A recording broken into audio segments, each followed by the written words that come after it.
call to order the Planning Commission meeting on August 17th at 6:30. First thing is approval of the minutes from July 20th. I move to approve. Second. Sent by Randy. Any changes at all? Then all in favor, say aye. Aye. Aye. I'll abstain. And one abstention. All right. And any nays? Okay. That's approved. Public appearances for non-agenda items, I have nothing that I'm aware of. And agenda review, anything we need to change around? No changes for me. All right. Anything else? All right, let's get to it. First up is a presentation by Carp C and MPO, and we've got one person here, one person online, I believe. Yeah, and I could take this offline. You can for another day and a half. As long as you don't go past midnight. Yeah, I do have, I am vaccinated and all that anyway, okay. Well, thank you for the opportunity to present. My name is Steve Steinhoff. I'm the Agency Director for the Capital Area Regional Planning Commission. And I believe that there's a presentation queued up, so I'll wait until that's going.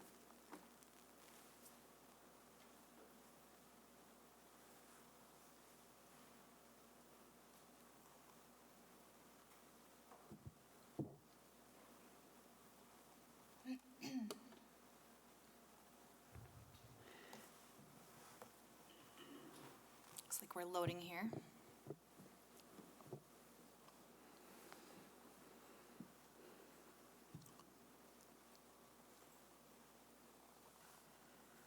Never goes as fast as you want it to, does it? Stop and try again.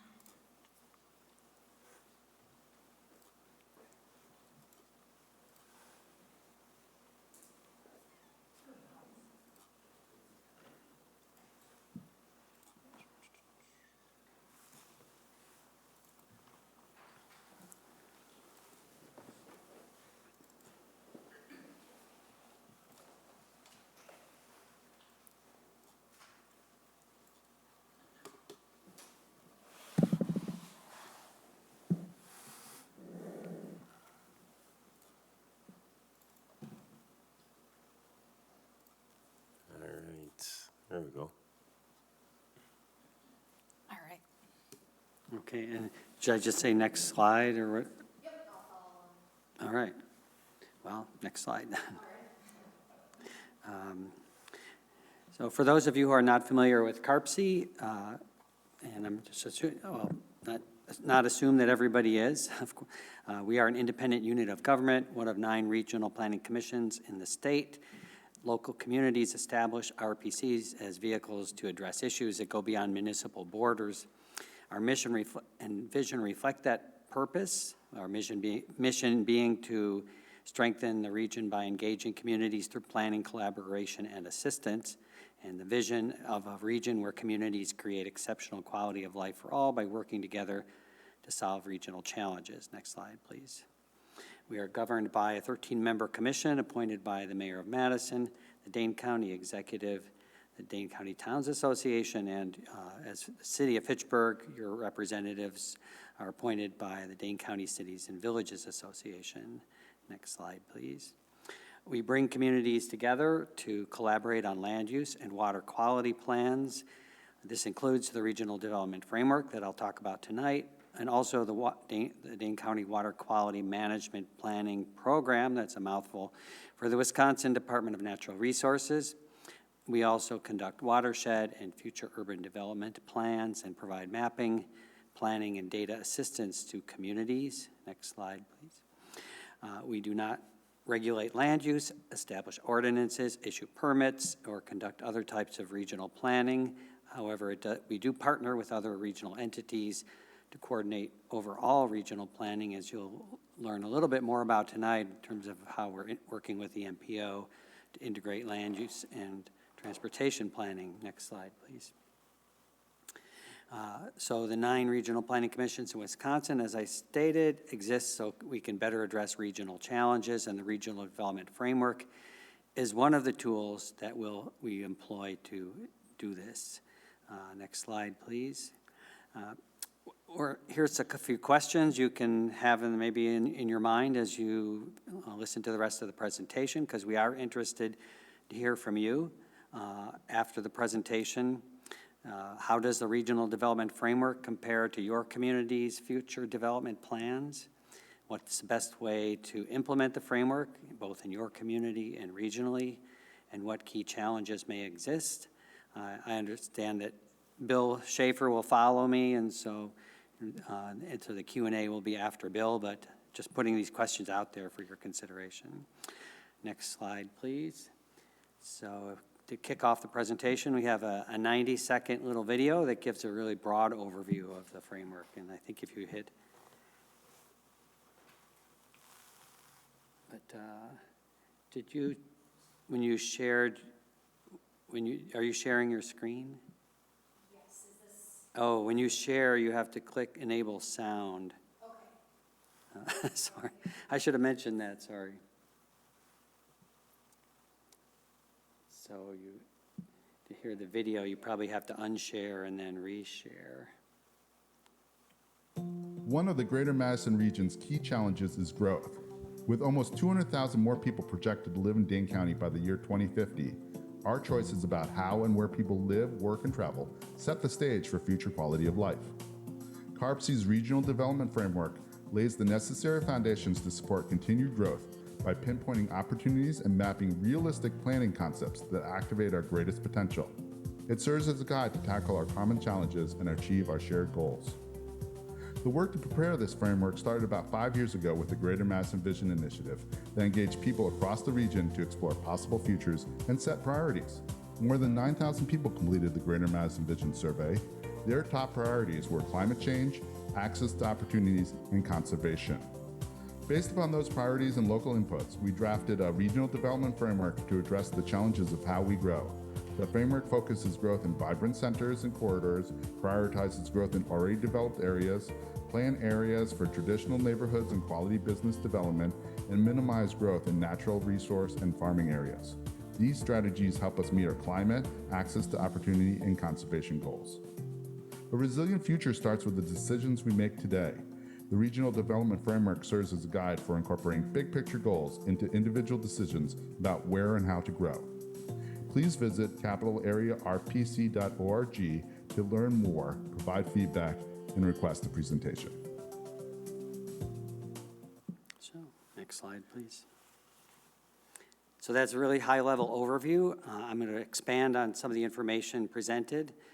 You heard how a Greater Madison vision set the stage for the Regional Development Framework. Next slide, please. And revealed top priorities to address as climate, access to opportunities, and conservation. So expanding on that a little bit, the top public priority is to reduce greenhouse gases that cause climate change and to become more resilient to the effects of climate change we're already experiencing, especially in the form of higher flood risks. Another top priority is to increase access to jobs and services for all people by expanding housing choices, ensuring safe, affordable housing for all, and by creating a robust regional transit system for Madison and adjacent communities. And third is conserving our vital natural, agricultural, and fiscal resources. Next slide. So, using this information collected during Greater Madison Vision process, we developed widely agreed upon goals and objectives for future growth and development. The Regional Development Framework is designed to help accomplish those goals. Next slide, please. The framework will be an advisory guide for local communities, regional agencies, and private sector partners. We're working with the MPO to integrate regional land use and transportation planning that Bill will get into more in his presentation. And to prepare the framework, we worked with local community officials to create a 2050 growth scenario that locates people, households, and jobs across the region to meet growth projections. And the scenario follows local community plans. It aims to achieve regional priorities and goals and applies lessons learned from similar regional planning efforts across the country. So from all this input, we identified the 6 growth strategies mentioned in the video, which I'll go over a little more now. Next slide, please. Now, the first strategy is to focus growth in centers and along corridors. The framework defines centers as vibrant places where people can live, work, shop, be entertained, meet, and connect with others. They're welcoming places for all people, and they foster innovation. And the corridors connect centers. They provide a variety of ways to travel, walking, biking, or possible transit. They also offer, at least along some stretches, similar combinations of activities found in centers. Next slide, please. So this map, you can't necessarily see it real clearly on the screen over there, but shows where centers currently exist in the green circles and where they could exist with attention to planning and development in the blue circles. It also shows the corridors in the darker lines on the map. Centers are found at a range of scales. Metro Center of downtown Madison serves as the government, business, and cultural center for the entire region. Regional centers, somewhat smaller in size, draw people from multiple communities within the region, and serving single communities. Community centers draw people from across one community. Next slide, please. So this image shows centers and corridors within Fitchburg, including the Fish Hatchery Road corridor with two prominent potential community centers along the corridor, an emerging regional center along Lacey Road to the east, and an emerging neighborhood center east of 14. So there's the red circles. I put those larger red circles on because it's otherwise kind of hard to see. And you can see that image from the emerging Lacey Center, Road Center. Next slide, please. The framework locates about 40% of all growth projected for 2050 within centers and corridors. Concentrating growth in this manner accomplishes several things related to the regional goals. One outcome is reducing greenhouse gas emissions by bringing people closer to their desired destinations, which reduces car travel and associated emissions. Centers connected by transit corridors can further reduce car travel. And decreasing the distance between destinations can increase access to jobs, resources, and personal needs. Mixed housing types within centers and along corridors improves housing choice, reduces energy consumption, and can reduce people's transportation and utility costs. Next slide, please. The second regional development strategy is to prioritize growth in already developed areas. A common example, which you have likely seen around the region, is when outdated strip malls are replaced with taller buildings for both housing and businesses. Next slide, please. To show this strategy visually, we can start with the areas already developed with urban uses today, the gray areas on this map. Next slide, please. Then we add the pink areas where high concentrations of new development occur in the 2050 scenario. This strategy helps conserve taxpayer funds by making better use of existing infrastructure like roads and pipes. By developing in centers in already developed areas, like centers and corridors, it reduces pressure to develop in farming and natural areas and generates many of the same benefits I described for centers and corridors. Next slide, please. For Fitchburg, the growth scenario shows concentrations of development within already developed areas to the north and within existing business developed areas near Promega, as well as along the southern edge of existing developed areas. Hexagons tending towards purple are mostly employment, and those tending towards pink to red are mostly housing, and some are mixed. The framework, next slide, please. The framework's projections forecast 4 out of 10 new households and 1 out of 4 new jobs to occur within already developed areas over the planning period. Next slide, please. As the population grows, more good jobs and wealth-generating businesses are needed. Suitable sites are needed to accommodate this business growth, so the framework's third strategy is planning areas for such growth to occur. Next slide, please. Certain industries concentrated in Greater Madison region offer higher wages and stronger career pathways, and they import dollars from outside the region to support other industries in the economy as a whole. This includes information and communications technology, healthcare, advanced manufacturing, biotechnology. Illustrated on this map to reflect those are areas that have high concentrations of office, industrial, and medical employment in the growth in this scenario. Next slide, please. So this map shows concentrations of projected employment growth of about 5,700 new jobs in Fitchburg by 2050. The city is well positioned to play a major regional role in expanding the region's target industry sector, and you're taking proactive steps such as the McGaw Park neighborhood plan shown to the right. Next slide, please. The fourth strategy is to plan new residential areas according to the principles of traditional neighborhoods.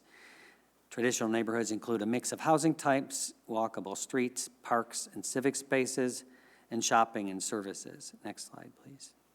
With careful planning, the areas illustrated on the map in the blue could achieve those results. These types of neighborhoods provide a wider range of housing choices, provide walking and biking options and transit where feasible. They're more compact than conventional subdivisions and thus reduce pressure to develop outward. In addition, they can foster community through walkable streets and neighborhood parks that foster more face-to-face interactions. Next slide, please. This shows potential traditional neighborhoods in many of the city's planned growth areas. These are reflected in your controlled growth sector shown on your sector plan. Next slide, please. We used a computer model to estimate outcomes of the 2050 growth scenario. The model estimates that if the four strategies covered so far are implemented, households would see an average reduction of 9% in their transportation and utility costs. Next slide. And 7% reduction in average household CO2 emissions. Next slide, please. So the first four strategies focus on where and how to grow. The remaining two highlight where to minimize growth and why. Next slide, please. So the fifth strategy is to protect natural resources by avoiding protected natural areas and by enhancing what the framework calls resource stewardship areas. Next slide, please. This map shows resource protection areas in dark green and the stewardship areas in light green, as well as the pink concentrated areas of future development. So the resource protection areas are what you might be familiar with as environmental corridors. They include bodies of water, wetlands, floodplains, shoreland, buffer strips, steep wooded slopes, parkland. Current regulations prohibit development in these areas. Natural resources, however, are also found in areas not legally protected from development, but that still provide important benefits to the region. We call these stewardship areas because preserving their benefits requires stewardship among landowners, and communities. Some of the attributes of stewardship areas include potentially restorable wetlands, which can reduce risk of flooding, increase climate resiliency, high-quality woodlands that increase carbon sequestration and enhance quality of life, and also the 500-year flood zone, also known as the 0.2% annual risk of flooding, but where we know those extreme weather events are coming more frequently these days. Next slide, please. So here's the map for Fitchburg showing the natural resource protection and stewardship areas, as well as the employment and housing growth projected areas.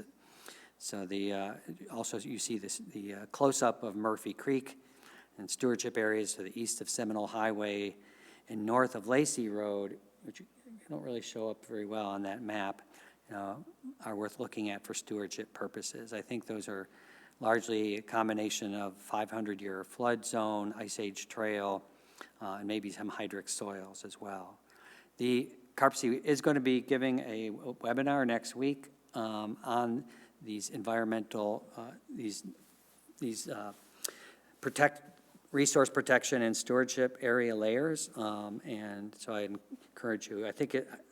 I'm sorry, I don't have the exact date. I think it's on the 24th at noon, but it will be recorded and available, after that as well. But if you go on our website, you'll find the information for it. Next slide, please. The final strategy is minimizing development of long-term farmland preservation areas and coordinating development within farmland transition areas at the local level. Next slide, please.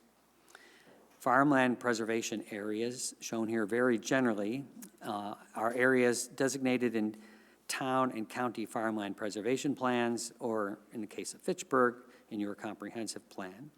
They may also include agricultural enterprise areas.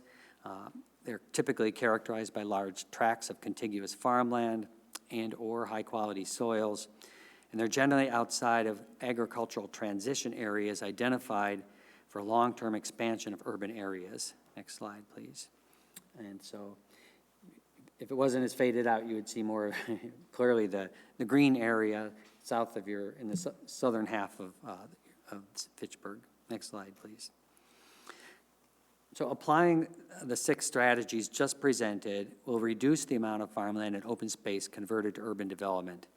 This graph shows that from 1990 through 2015, the region converted an average of just over 4,700 acres of farm and open land to urban development every 5 years.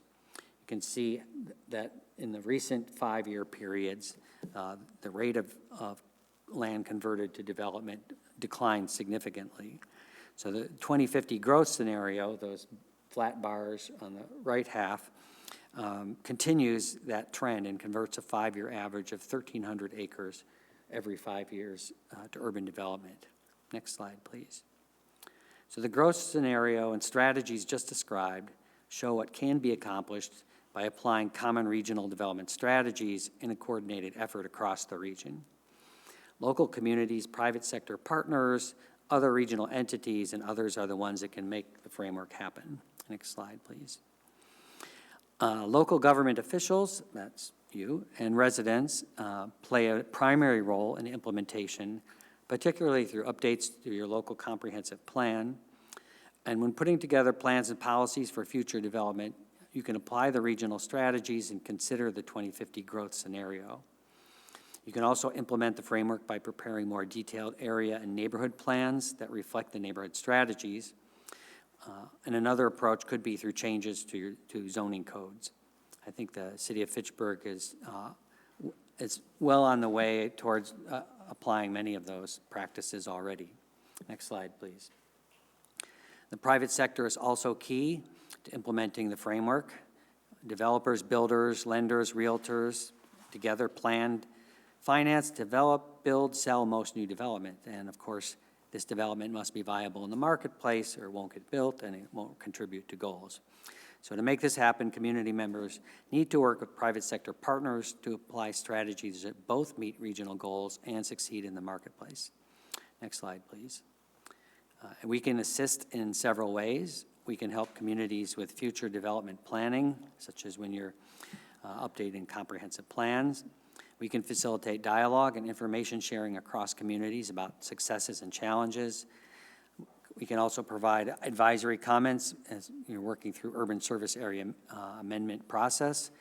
And we will continue to track development data and report on progress towards goals. Next slide, please. So this framework shows that we can make big strides towards our shared goals through coordinated regional growth strategies, but they are only one piece of addressing our overall regional challenges. Physical development alone will not get us all the way to our shared goals. For example, the framework recommends expanding the range of housing types and choices, but other strategies are needed to ensure safety and affordable housing for all. So the Dane County's regional housing strategy, which will kick off next year, and I think you're generally aware of, will explore such housing strategies and encourage you to participate in that. Similarly, transportation is also critical to meeting regional goals. In particular, as I mentioned, the 2050 growth scenario will reduce average household greenhouse gas emissions from transportation, but the scenario still increases total transportation-related greenhouse gas emissions. And that's simply because there's so many more households. If you're having 80,000 more households, even if the average of each household is going down, the total still goes up. And this falls short of Dane County's Climate Action Plan target, which calls for net zero carbon emissions from vehicles by 2050. And as you can see, even by the recent UN climate report, this is a serious challenge that we face. The transportation infrastructure and policies will be needed to close the gap, for example, with better options than driving alone. The MPO's Regional Transportation Plan update will explore those options that Bill will talk about more. Next slide. And then that's the transportation one I just talked about. Next slide. So just throwing these questions up again to put them in the front of your mind. And that ends my presentation. And I'll turn it over to Bill. I don't know if you want to take any questions now or just probably wait till after Bill. Yeah, Bill, why don't you go ahead and continue with your piece, and then we'll open up to any questions or things like that afterwards, discussion. Great. And Bill, this is Sonia, city staff. I think that's the end of the PowerPoint material that I had from Steve's link. Can I share my screen then? Yes, absolutely. Okay. You can go ahead and share now. Great. There we go. Well, good evening, everyone.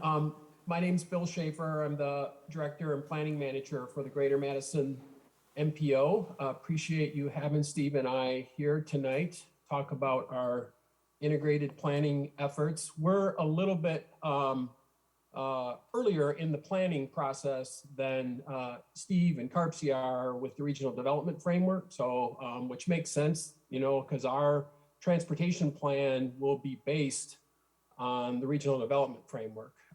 So makes sense that the land use is leading, but they're done in a coordinated way.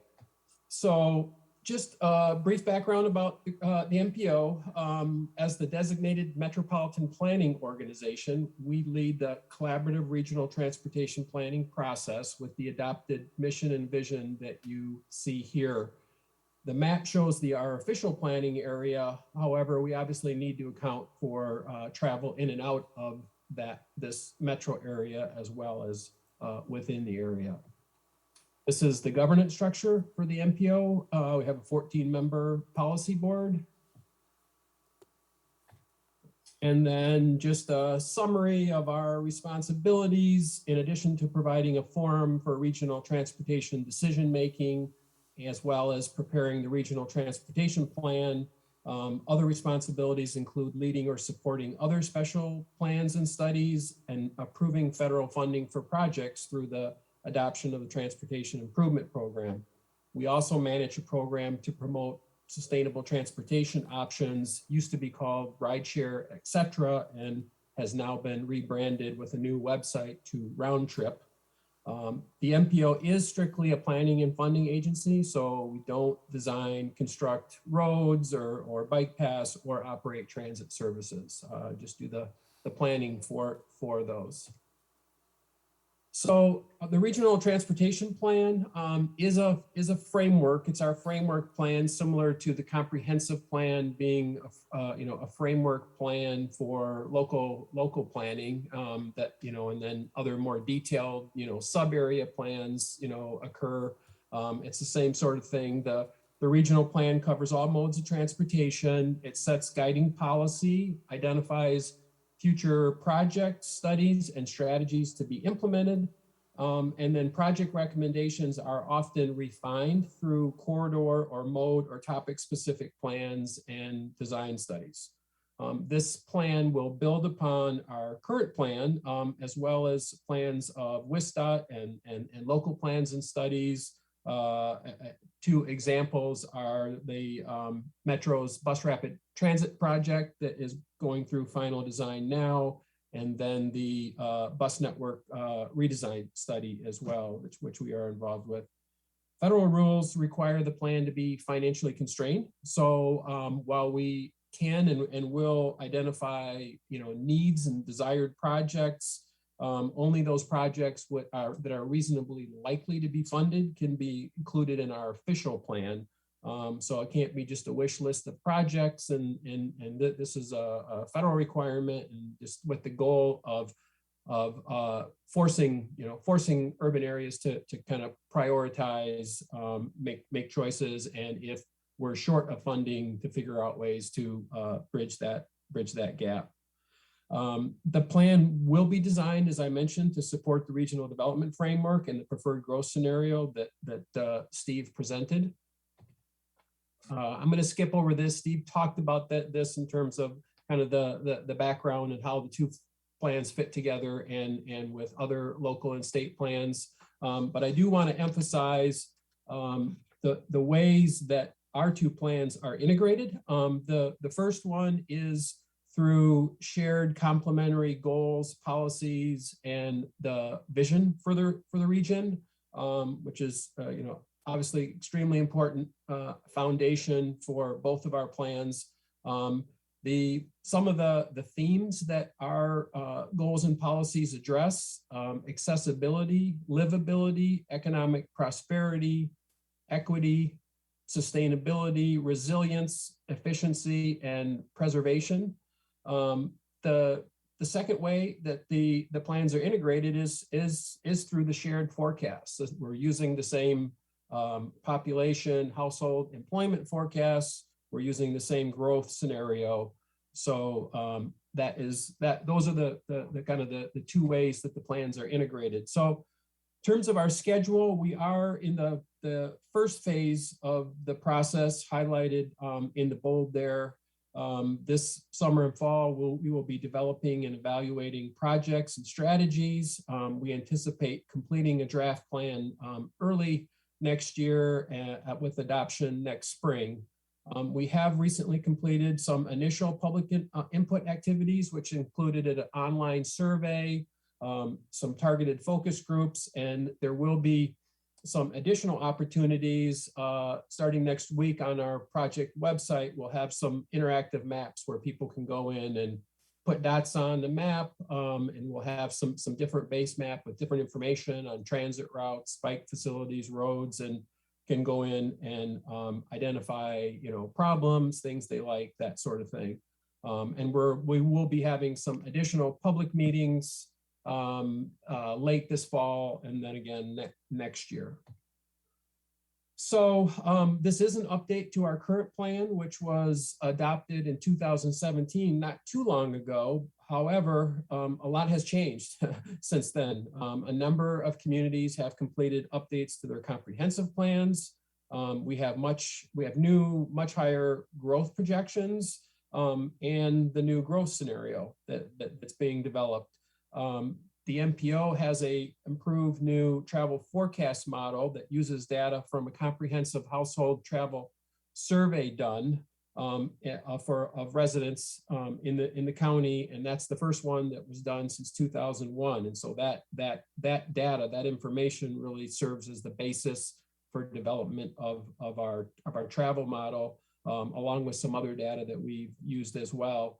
Some of the new major regional projects that are going to affect things significantly, the bus rapid transit project that I mentioned, which I think is going to be a real transformative project for the region, with some additional extensions and lines already scheduled to be planned in the next few years.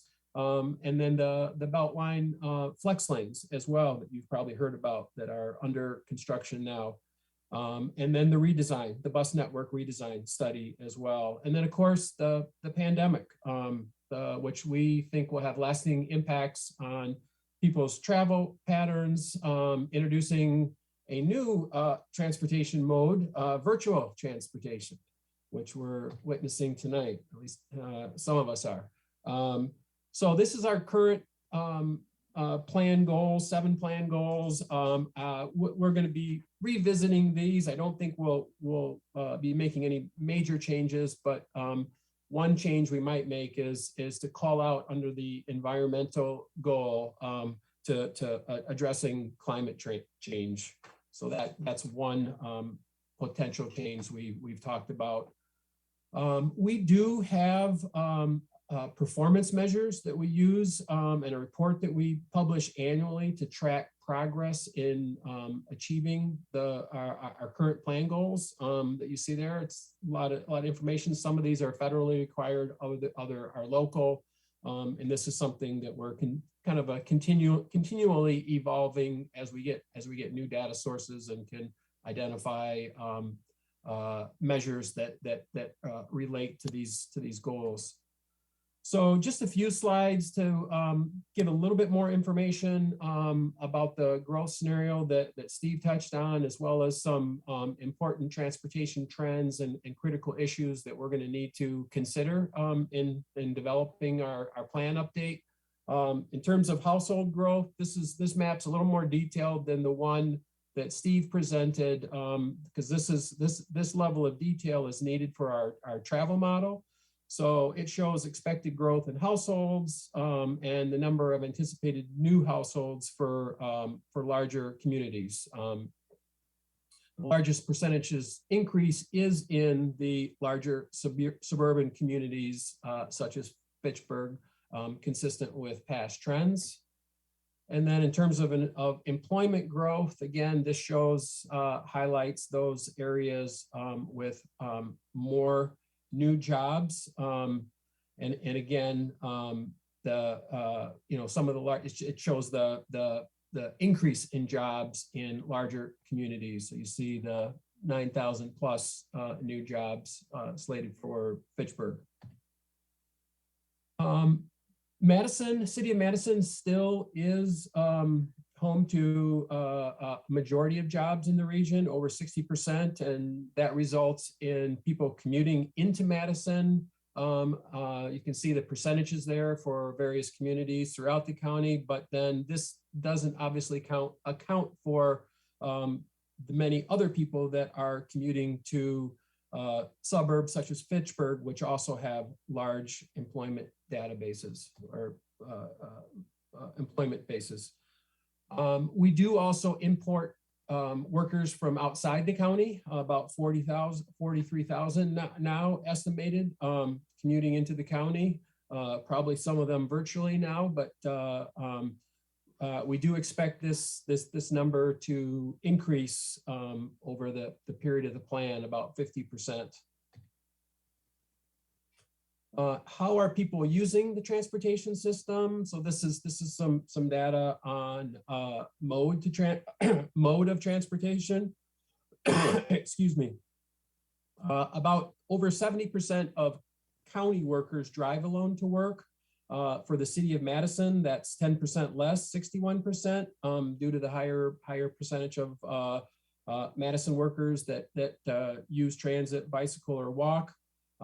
Mode share for work hasn't really changed significantly over the past 20 plus years. So that's something that is going to be a challenge for us to significantly change that drive alone work share.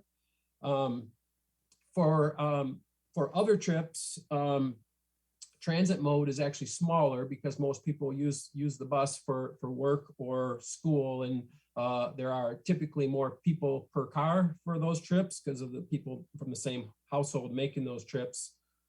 The pie charts, the one on the left shows the mode share of all trips for central Madison area residents versus all county residents on the right. So again, you can see the pretty big difference in terms of alternative mode share for central Madison residents, particularly for walk trips. And then the graph on the left shows the trend in daily vehicle miles of travel, or VMT. There was a dip in VMT during the recession in 2008, 2009, and of course, this only goes up to 18, but of course there was a dip during COVID as well. But generally, the increase has been about 1 to 2% per year. So again, a challenge to modify that trend going forward into the future.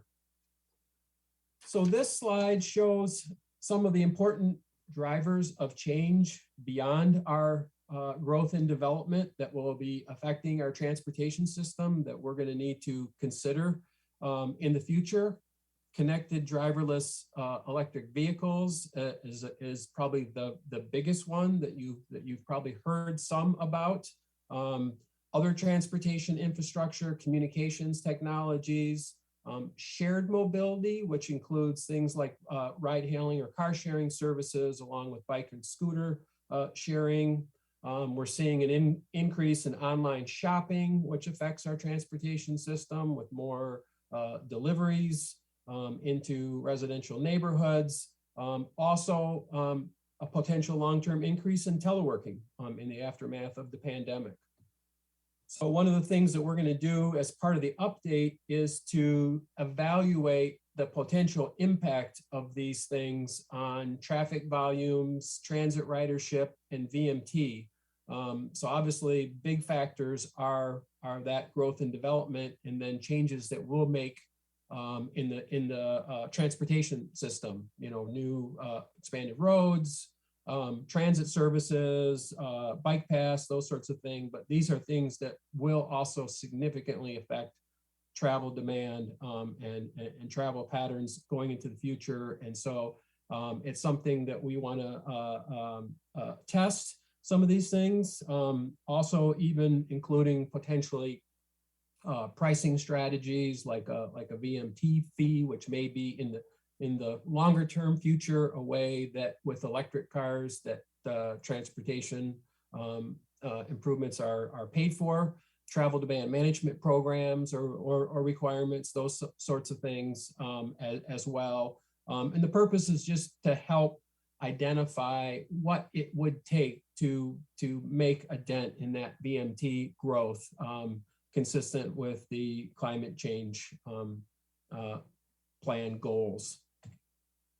So two critical issues certainly that will also be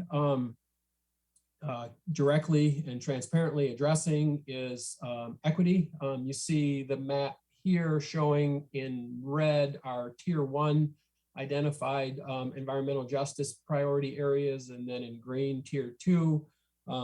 So many of these areas are correspond to historic red line maps, and then also there is quite a correlation between gaps in the current sidewalk network in the region, as well as gaps in the all ages and abilities bicycle facility networks. And so identifying, prioritizing some improvements that will address those gaps in our transportation network is certainly something we're going to be looking at.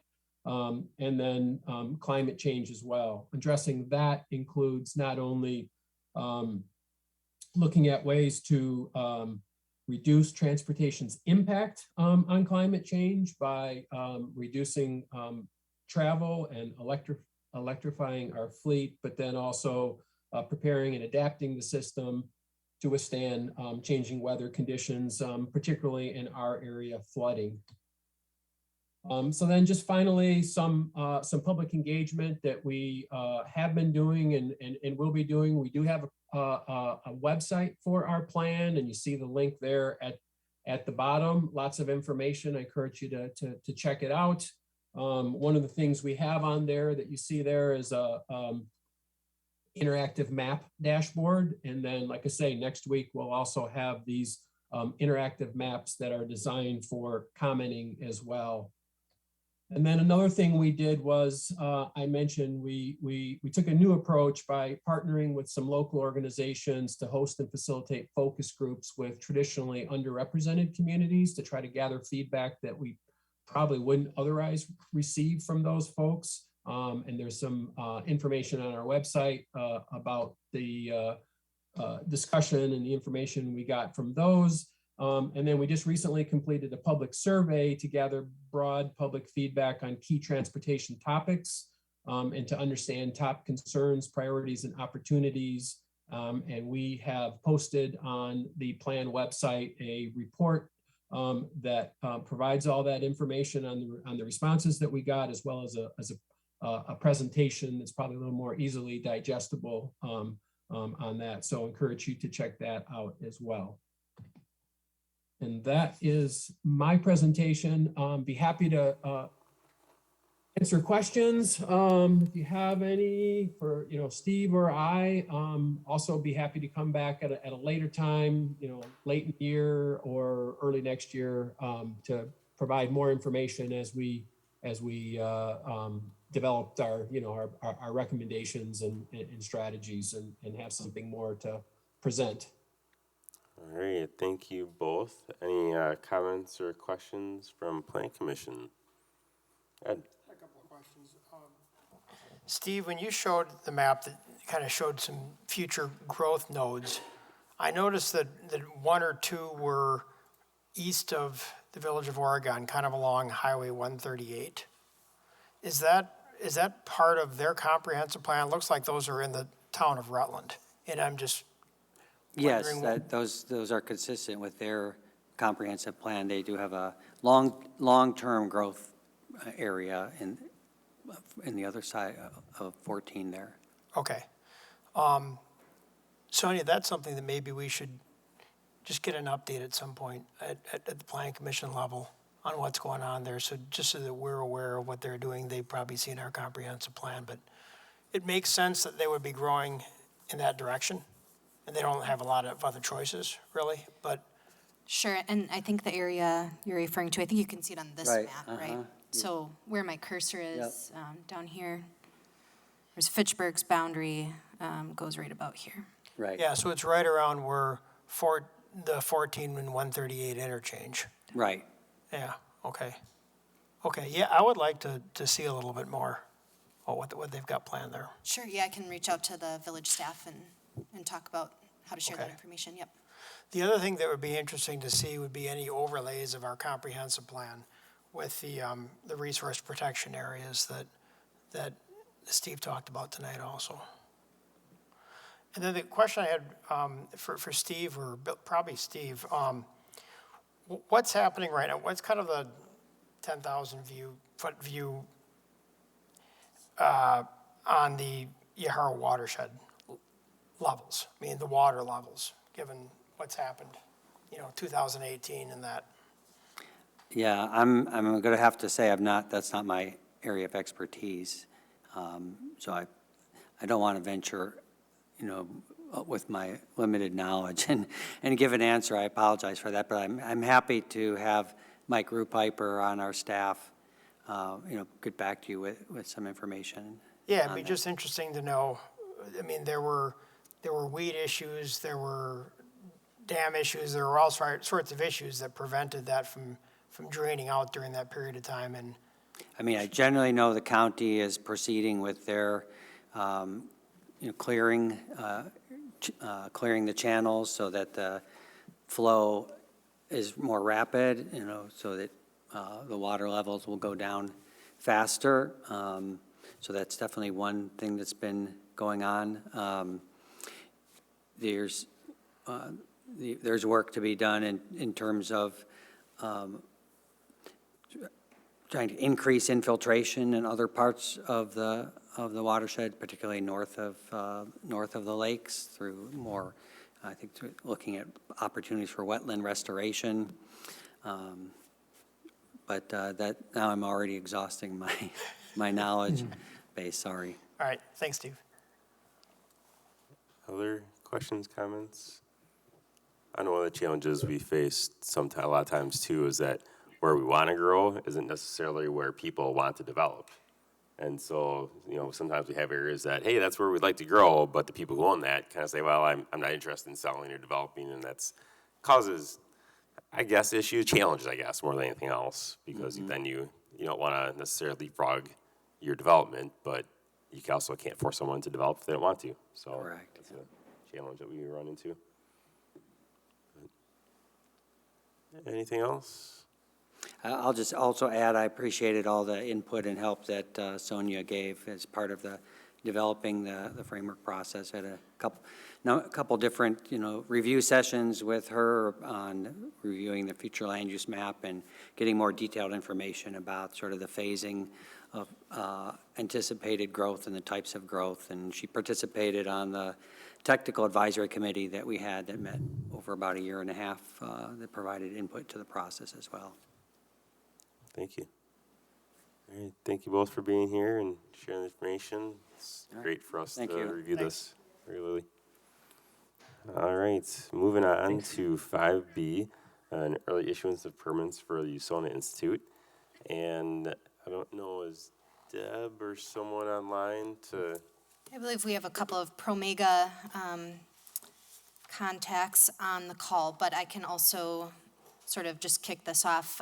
The agenda item is a request for early issuance of permits specifically related to the Usona project. So they're ready to start construction, but the ordinance requires that the Plan Commission approve early issuance of permits if the construction is to start before the required public improvements that are associated with the project. So in this case, they're relatively minor. There's a bike path associated with the project, and this would authorize work to begin with some conditions. So the list that's in the staff report on page 2 is all very standard. It would authorize horizontal work, grading, footings and foundation, utilities to begin, and then at a certain point when access is adequate for our fire trucks and when water is available, then they may begin vertical construction. So Usona would also agree that occupancy would not occur until acceptance of the public improvement. So we've seen things like this routinely. All right, is there anything anyone from the group with Promega wants to add?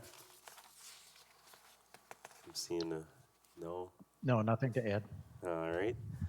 Anything else from a staff perspective, Sonia?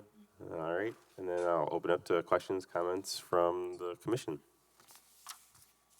Ed? I'll move approval of early issuance of permits for Usona with the 8 conditions as noted by staff.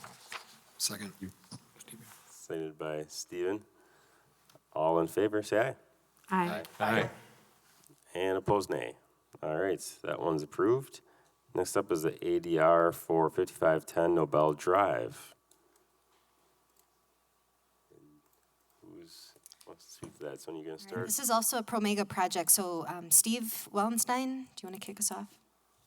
Yeah, or Dan. Or Dan? Sure. I could, this is, yeah, I can start it out. This is Dan Model, Promega Facilities and Planning Consultant.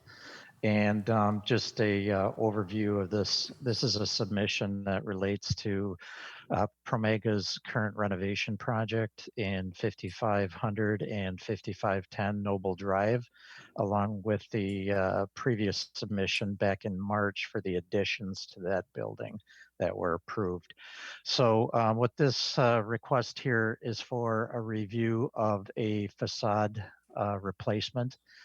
During the early stages of the renovation project, we got into a discovery of the current facade, which is an EFIS construction, an insulated exterior facade. And we brought in an envelope consultant to assess that. And in reviewing that with the conditions, environmental conditions inside the building, we noted several issues with maintaining that facade. And one of those conditions is a thermal bridging. Just the design and construction of the original building has some points in the envelope where the EFIS is directly adjacent to steel structure and is not insulated in between there. With the extent of the investment that Promega is putting into the renovation, the Promega planning team felt it was necessary to at least explore the possibility of a facade upgrade, including the EFIS and as well as window replacements. And so we worked with our contractor, and Steve will give a few more details on the architectural options here in just a moment here. But we would like to pursue this here to keep our investment long-term for the building here and not have any future failures with the envelope. Steve, do you want to kind of talk about the options that we reviewed and the one that we're requesting for approval here? Yeah, when we originally came to you with the 2 additions, we were making those with a brick facade to try to get that, do a more current sort of code compliant facade with insulation on the outside. And the rest of the building was the EFIS, which we thought was in good shape at that time. And so we kind of had a discussion about that at the last Plan Commission meeting. We talked about this, why we did the brick, why we didn't do the EFIS, and it was because of EFIS's failure points. And when we tried to evaluate this, we looked at trying to do the rest of the building in brick, in the stone, but the existing building has no ledge to put the brick on in areas, and the fact that you're going to add the insulation on the outside would just push the brick off the ledge that was there. So we were kind of limited in our approaches we could look at. But we looked at basically a rain screen wall system. So you have the insulation up against the studs or the outside of the structure of the building, and then an airspace. And then in this case, we're looking at phenolic panels of various 3-tone color panels.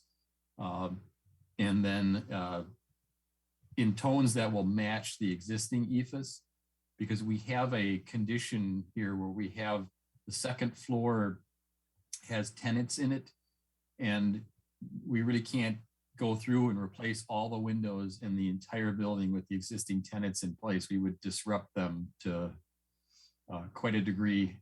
And right now they're living through the whole ground floor being renovated. So we didn't want to do that. So we're leaving the existing band of EFS at the top of the building and the second floor windows in place. And then everything below that point, we're looking at replacing the EFS at this point in time. And then in the next 3 to 7 years, when the tenants have vacated this facility, then we would go back and put in panels above that, and then have everything just sort of blend in. So we were using the existing materials on the existing building as our basis for how we came up with this scheme, knowing that we had that. And we did look at metal panels also on this.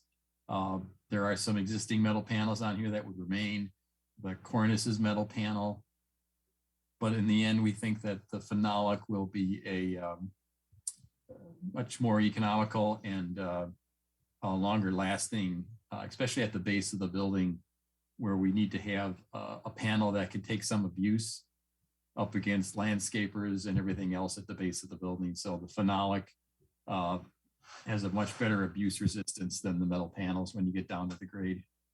And I would add too that Promega has 2 buildings that we've clad in this phenolic panel, and that system has worked out exceptionally well.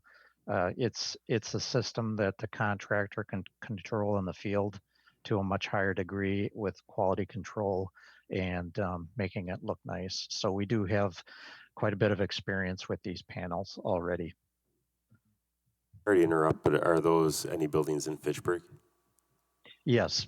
So the Faraday building on the west side of the Promega campus, and then the building just across the street from it on Bjorkston Place, that road.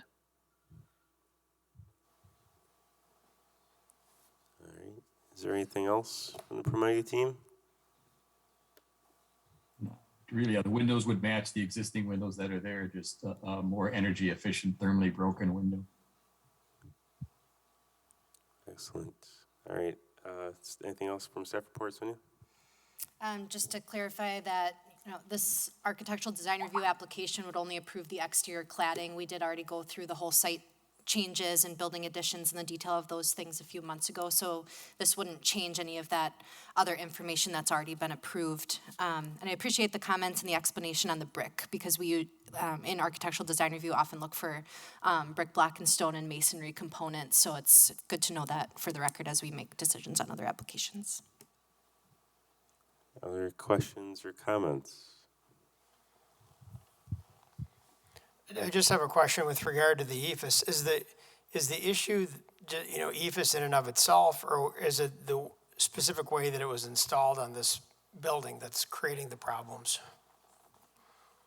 It's the EFS itself. EFS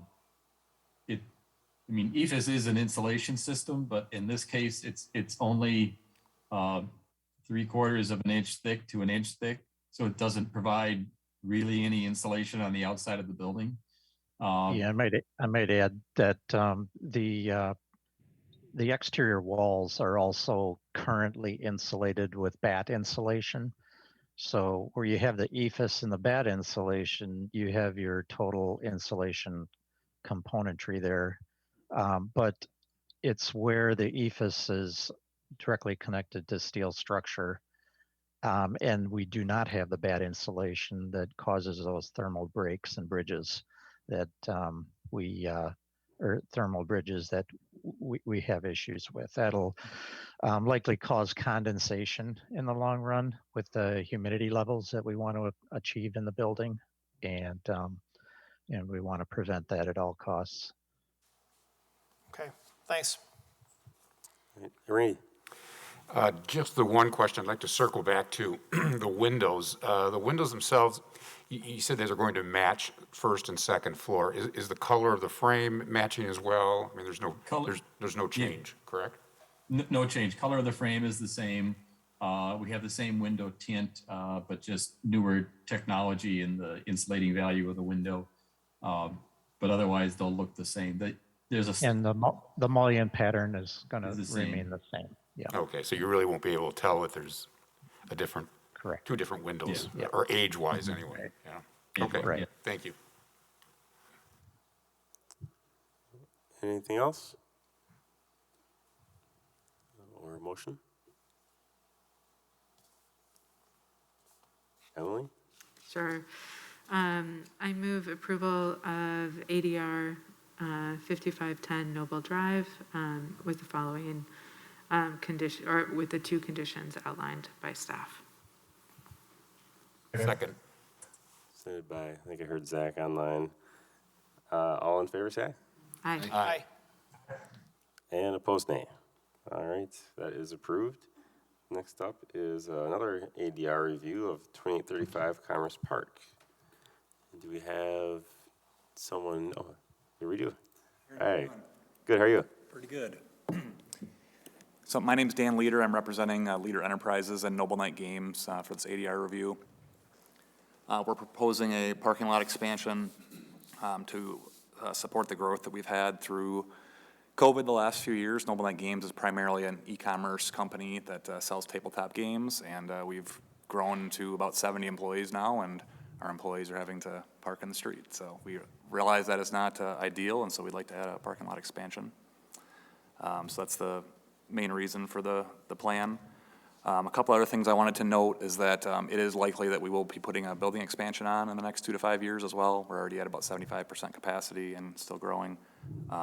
And so with that, we would be slightly over the impervious ratio. So that's part of the request today. And then the other thing I just wanted to mention that we do not quite have yet is a photometric plan, but we'll have that this week yet.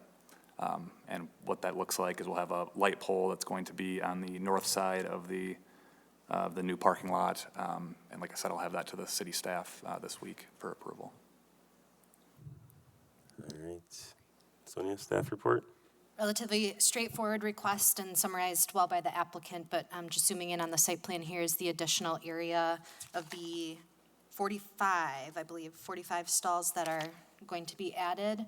And the staff recommendation is for approval with 6 conditions. They're all fairly standard, and they include the allowance of the lighting plans to be submitted for review, and that they shall be full cutoff or dark sky compliant, so we'd require that prior to issuance of permits. And then there is a specific note regarding the impervious surface ratio percentage, ISR.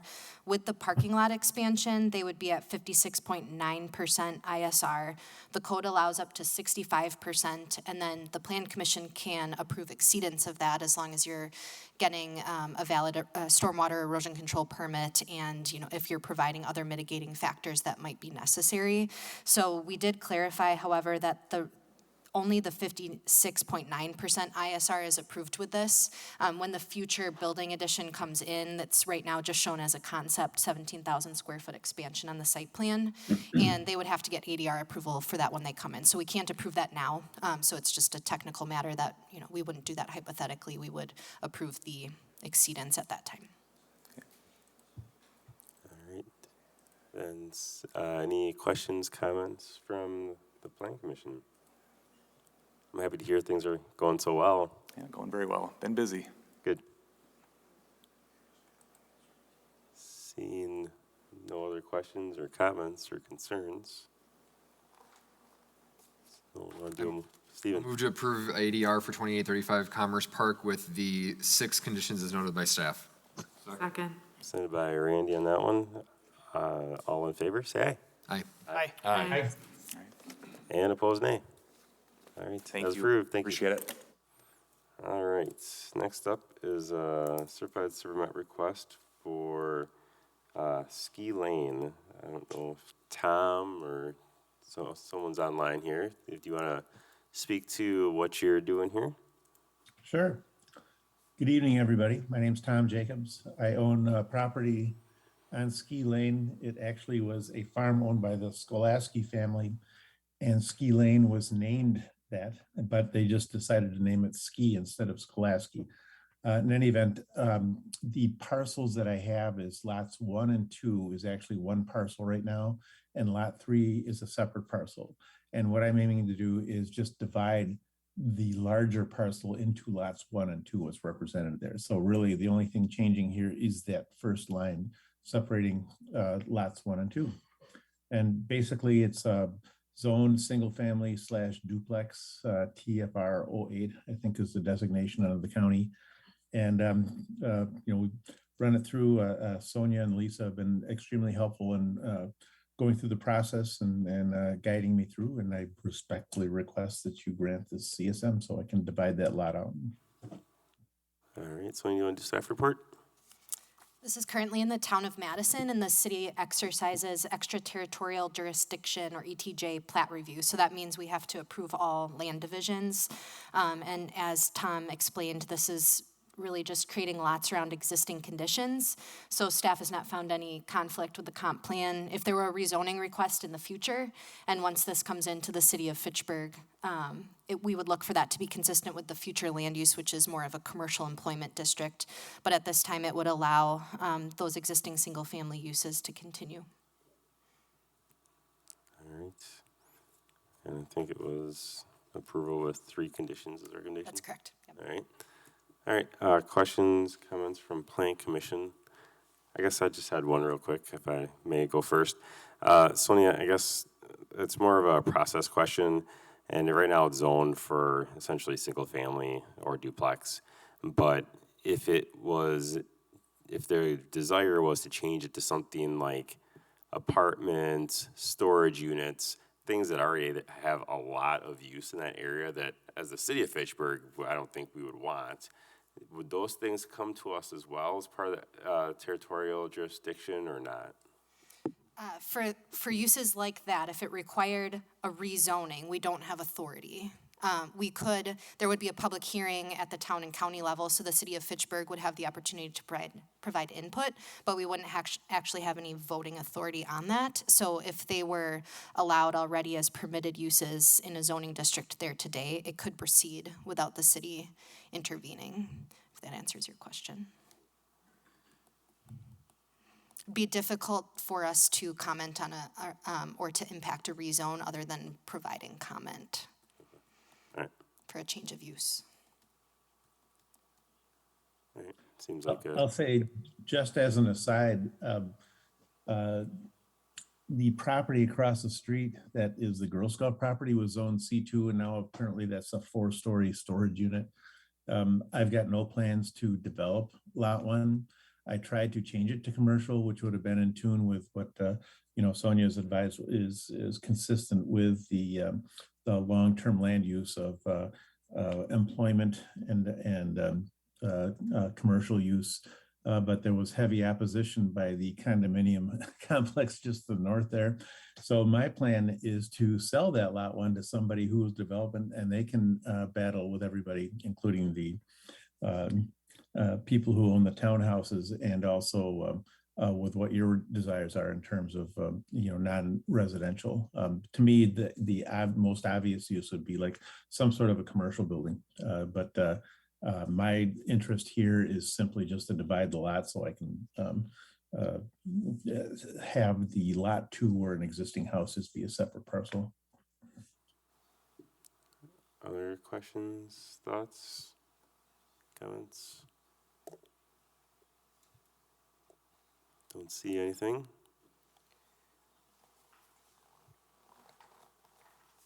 Who want to do a motion? I'll move approval of a certified survey map within our extraterritorial jurisdiction, 2397-21, with the 3 conditions as noted. Second. Sent by Emily. All in favor, say aye. Aye. Aye. And opposed, nay. All right, that is approved. Thank you, Thanks, Tom. everybody. All right, next we've got public hearing and consideration of rezoning request RZ 239621. And we've got Robert Proctor here and I think some other people as well to speak to what you guys are doing.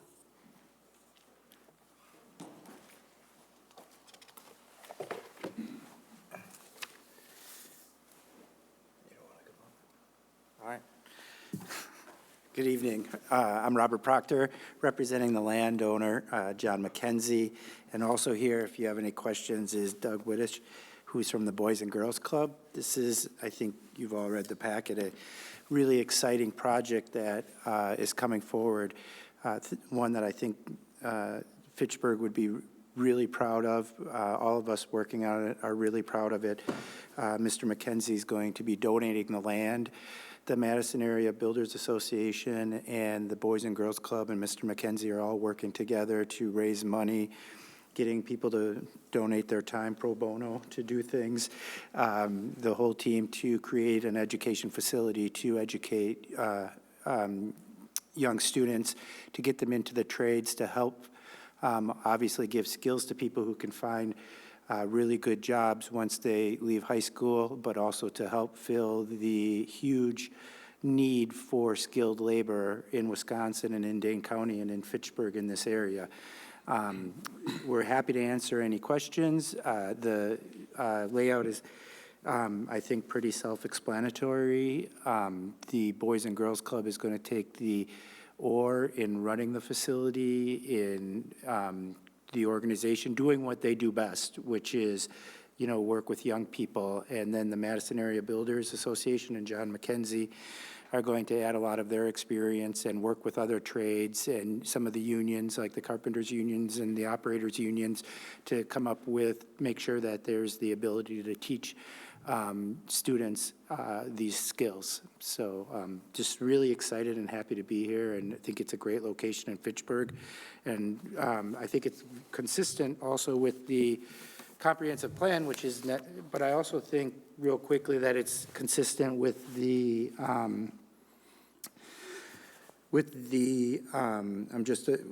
community opportunity and, the Fitchburg City Motion Economic Development Strategic Plan, which the goals of that is to enhance economic centers, build places and strengthen neighborhoods, build on Fitchburg's identity, brand, and sense of community, cultivate inclusive culture and improve access and opportunities, and leverage location, innovate, and collaborate. Sorry, I mispronounced it so much I need better reading glasses as my eyes get worse. But I think you get the idea. That came from the Fitchburg's plan, and this seems to be a perfect example of what Fitchburg was looking for. Anything else? Want to add anything? You want to add? Oh, you did such a beautiful job. I don't think I need to, unless there are any questions. Yeah. All right. And like Robert said, we have both John McKenzie and Doug Whittish here as well to register, to answer any questions and be available, and also in support of this project. Sonia, you want to do a staff report? The request is to rezone from IS, Industrial Specialized, to BP, Business Professional Zoning District. We look to see if that's consistent with the future land use plan, which calls for industrial commercial as the land use category. That allows for us to use this BP zoning district, and it also specifically calls for workforce development and training centers as being an acceptable use. So this fits into that category. We also looked at parking. There are 54 parking stalls on site. I think the staff report mentions 50. But in any case, no conflicts identified. They will have up to 50 employees, but they won't all be there at the same time. And students are not expected to park on site. The Boys and Girls Club primarily serves youth. And the idea is that they would be bussed in via Boys and Girls Club or through Madison Metro Transit or whatever else it might be. So no concerns identified there. And then there may also be a future addition onto the building at that time that would go through the process for architectural design review, and we'd look at that as well. So the staff recommendation is for approval. All right. Then I will open the public hearing. I did have one comment that was sent in to me that I will read now. And this is from Chad Lawler, representing the Madison Area Builders Association, registering in support of the above matter. And he writes, Dear Mayor Richardson, Planning Commission, and city staff, on behalf of the nearly 400 members of the Madison Area Builders Association, MABA, I write in support of the proposed rezoning application for the property at 5215 Verona Road. The approval of this proposed rezone will move forward a joint initiative of the Boys and Girls Club, the Mackenzie family, and MABA to create a regional workforce center and skilled trade center to help train club youth and area students become the next generation of plumbers, electricians, and carpenters. These are high-paying jobs that many of the club's participants have never had the opportunity to take advantage of in the past. This program will revitalize an industry that has aged and is slowly diversifying. This is truly as much of a diversity, equity, and inclusion initiative as it is a program to train kids how to use power tools and to build a home. Kids who complete this program will have the opportunity to learn other valuable skills, including financial literacy, entrepreneurship, and self-worth. However, the first step to all of this good work starts with this application to rezone this property to permitted usage that not only satisfies, but exemplifies this city's mission to provide an equal opportunity for each and every one of its citizens. Please join me in supporting this rezoning application for the property at 5215 Verona Road. If you have any questions or concerns, please do not hesitate to contact me at your leisure. Chad Lawler. All right, I don't have any other public comments, so seeing no other public comment, I'll close the public hearing and open up to Planning Commission comments, questions, things like that. Emily, looks like you might have something to say. Go for it. I have two questions. So one is kind of a zoning question and then a question for you guys. So it seems like with the zoning that they're requesting that they couldn't have any activities outside. Is that correct? So then my question to you guys is if kids wanted to learn like roofing or painting or like doing siding, is that putting you guys at a disadvantage? If they want to learn trades that we don't normally offer, is that what you're asking? So you wouldn't be offering any of those? No, they would do the learning inside. They obviously couldn't do outside. Right. There's been some talk, it's a little early, but a lot of the training could be done offsite if it's offsite type of things. Like, for example, the Carpenters Union has an area for training. The Operators Union has an area for training. Okay. So I don't think it would put it at a disadvantage. You don't need to be on a roof. Like, you could be inside and learn those different skills. Yeah. Okay. The other thing is, as students progress through this program, the initial entrance into the program is going to be more of a life skills thing where they're going to, the thing I keep encountering in the contractors I work with is they're concerned about kids not having a work ethic like maybe existed previously. And so the first thing they're going to learn is that these jobs are physical and you get sweaty but that if you think long-term, there's great opportunities at the end. So there's a classroom aspect of it, right? That's important. As they progress, the idea is that we're going to partner with Habitat for Humanities and other groups and actually build facilities off-site. So they'll learn the basic skills on-site and then we'll transport them off-site. Got it. And then my next question was about transportation.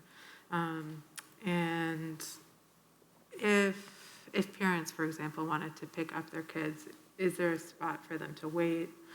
I could see this potentially creating like some traffic issues. And how have you guys thought about that? Well, there is a parking area that's reasonably substantial, and so there are areas to wait. We expect most of these kids will either come on public transportation or on club-provided shuttles. It's also really well located near areas where these kids are coming from. Allied Drive, there's a club there, and King James Way. So we anticipate a lot of those kids can come walking or by bike. And would the transportation be both there and back? Yes. Okay. Other questions or comments? Ed? I would just comment, this is a project that's needed for so many reasons at a location that's great for so many reasons. Wonderful. Thanks for bringing it in. Thank you, Ed. You know, it's interesting. Michael Johnson said this, is he's been with the Boys and Girls Club for 17 years. He said he's never found a program that's so easy to fund as this. When we met with Joe Parisi, he said, you know why this is great? Everybody gets it. It's really a simple thing. And I think it's appealing to people because either you can buy into it because you've got a big heart, you can buy into it because it's good for the community, people with jobs aren't committing crimes and so forth, or you can say it's good for business. It's just good on so many levels. So I appreciate that. Thank you very much. And I would add that it's not costing taxpayers anything in consulting fees, property purchasing, long-term staffing, all of those other things that are otherwise incumbent on the city. So I appreciate your efforts in this as well. Thank you. Randy? I'm going to echo everybody else's words as well, and I want to thank you for your generous contribution. Thank you. Thank you. Yeah, I was thrilled when Michael Johnson called me and told me that they were looking at doing this and doing it here in Fitchburg. I think it's really quite the coup for us to have this in the city. And one thing I want to add, too, is as this is unfolded, I've told everybody, this should be a national program. It makes so much sense to have the Boys and Girls Club with this resource of kids and the builders with this opportunity for jobs and this need. Every big city has got a Boys and Girls Club and a Builders Association. So we pitched it. And as you know very well, we got buy-in from both the National Association of Home Builders and the Boys and Girls Club of America, and they sent their top people out to our groundbreaking and started the conversation. So I think this, which will have started in Fitchburg, will ripple out through the nation, and I think we can all be very proud of that. Yeah, I know at one point in time someone told me that if you learn a trade and you want to work and you know what you're doing, you'll always have a job. You know, anybody that gets through this program, we've got them fight. We met with the UW facilities people, and they said, "Can we hire out of your program?" I said, well, yeah, get in line. Yeah. Excellent. With that, I move to approve the rezone request RZ 2396-21 with the one condition as owned by staff. Second. Seconded by Randy. All in favor, say aye. Aye. Aye. Thank you very much. Opposed, nay. Thank you. All right, moving on to G, plat request by Stephen DeJong for Pat and Tom O'Brien.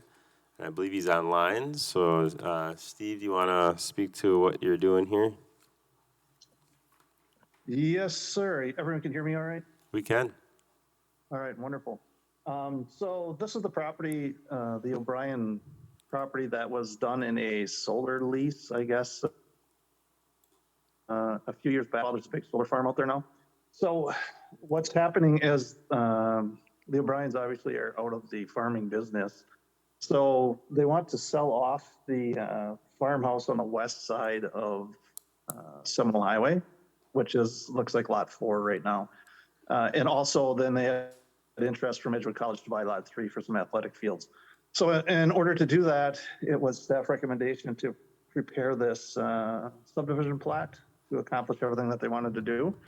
The interesting part about doing this is that the Badger State Trail, as you can see, kind of bisects the property, which is causing some frontage road issues to Seminole Highway to lot 4. So working through this with Sonia and staff, we're trying to figure out how to circumvent that or try to get that lot created with the proper road frontage. And that's something that we're still going through. So I believe staff recommendation was to table this until the next meeting. But just to get everybody's radar here, I guess, this is what the O'Briens have in mind of what they want to accomplish. All right, Sonia, do you want to do staff report? Thanks, Stevie. I can just provide a little bit more background as well. And then, as was mentioned, we do recommend that this be tabled to the next agenda in September. So this encompasses the entire land holdings of the O'Brien family. So it's about 220 acres. And with everything they wanted to accomplish, it resulted in more than 4 parcels. So instead of doing a CSM or certified survey map, we had to go through this platting process. So this is the preliminary plat that we are looking at now. The driving factors already mentioned, the idea of selling Lot 3. We all know that Edgewood College has plans to develop that for athletic fields, as well as to do a lot consolidation around the existing homes, home and buildings on the west side of Seminole Highway. The remaining areas would be in their remnant parcels, and they're currently leased for the solar farm. There are a couple of pieces that really aren't developable or don't meet any sort of lot standards, so those are proposed to be platted as outlots. One is Outlot 1 between Seminole Highway and the Badger State Trail, and then there's actually a really tiny one in here, Outlot 2. So a couple of things going on. I think the primary issue is that whenever we do a subdivision, the subdivider is required to dedicate the right-of-way necessary for the road width. And so here on Seminole Highway, the required width is 80 feet, standard for a collector street in our comp plan, and they show an 80-foot dedication on the northern portion, but then it does narrow to 66 as you approach Outlot 2. And that starts to cause the lot frontage issues, or at least one piece of it, because once that's expanded to 80 feet, we don't really know what happens to Outlot 2. We know the width and the size and the frontage on the street are reduced, but we don't have an exact number. Our ordinance calls for frontage on a public street of 50 feet, so that's one of the things that we're looking for. And then there's also the issue of access easement across the trail to provide for this home. And it is an existing condition, and it's been there for quite some time. So the issue is just trying to find a solution. And at the time of writing the memo, there's no obvious answer to this. I think it requires some more legal discussion and consulting with potentially the DOA who does plat review. We did receive a letter from the DOA, Department of Administration, with some comments, and they identified the same concern. They said Lot 4 does not appear to have frontage on the public street, and so they should rectify that, and DOA suggested through an easement across the trail. Again, this being such a long-standing existing condition, that just requires a little bit more research and work. A couple other issues, for example, Lot 4, whenever we do a farm consolidation or consolidation of existing buildings, per our RRDC, Rural Residential Development Criteria Policy, you don't have to use a claim. So you can create a lot, you can do a farm consolidation building because you're not creating a new residential lot. But whenever we do that, we look to minimize the acreage that's being taken out of ag land. So, and to keep those boundaries, reasonable shape and around the buildings. So we've always recommended that this lot line be straight east-west instead of jogging to the south. The condition here is accommodating basically the solar lease. So the solar lease kind of follows this line per my understanding, but when we're looking at a land division, we look at a permanent legal lot creation, and we don't react instead to a lease condition. So that's an issue that we've been discussing as well. And then there are some other comments, if there are any questions in the staff memo, we just provided that, and have discussed all of this with the applicant and members of the O'Brien family. So again, the recommendation is to table. Can I just ask one question before we do that? Is there a reason why there are lots 1, lot 3, lot 4, and lot 5 instead of 1, 2, 3, 4? Well, when you do a subdivision plat, if a lot does not fit conditions, it has to be labeled as an outlot. That ultimately signifies that it doesn't conform to. It's not buildable. It's not a conforming lot. So you're saying there's a lot. If we were to call it right. Yeah. Not the outlot. There's lot 1, 2, 3, 4, and then outlot 1 and outlot 2. No, it's actually lot 1, 3, 4, 5, and outlot 1 and outlot 2. So it sounds like there's no real reason for it. 1, 2, 3, 4, 5, and outlot 1 and outlot 2. I'm sorry, what was your question? I was just confused on why there's not a lot 2. Why you skip lot 2. I mean, it's not, ultimately, it's not that big of a deal. Oh, I'm sorry, there was a lot too. That came out in the labeling of all lots, so there will be a lot too. Okay. All right. I guess for tabling, it doesn't really matter. I have, just questions too while we're still going through this. So, is there a reason why outlot 1 and 2 have to be two separate ones and not just outlot 1? The reason we took that's correct. Go ahead. Go ahead, Sonia. Okay, thanks, Steve. The reason we took that approach is because we were also looking to deed restrict outlot 2 with lot 4. That way it would provide frontage on the public street for lot 4, and it would also require that they always be sold together. There's a note that's shown on there, and that the owner of lot 4 would also maintain that remnant piece.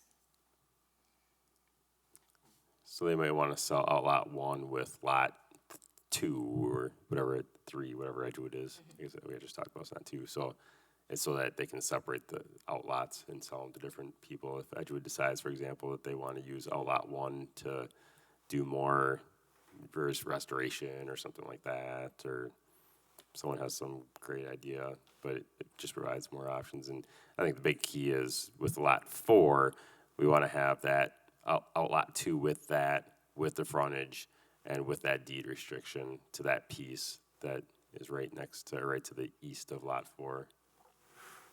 Randy? So if the road right-of-way is expanded, what does that do to outlot 2 then? Does it just disappear? Is that, I guess? No, it actually shrinks it down to like 47 square feet and reduces it to about 23 feet of road frontage. So we're working through solutions to I'm bouncing ideas off of the O'Briens right now before I present them to staff, because that's kind of a waste of a time if they don't agree with what they want to accomplish, and then to give them to staff to review, and then all of a sudden nothing becomes of nothing.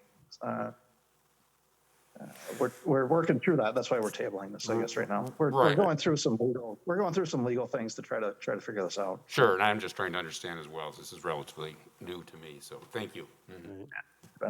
More to come. Yeah. Sounds like the better question is who designed Seminole and the Badger Strait Trail to be the thinnest pie shape you could ever make? Whose great idea was that? I would love to know.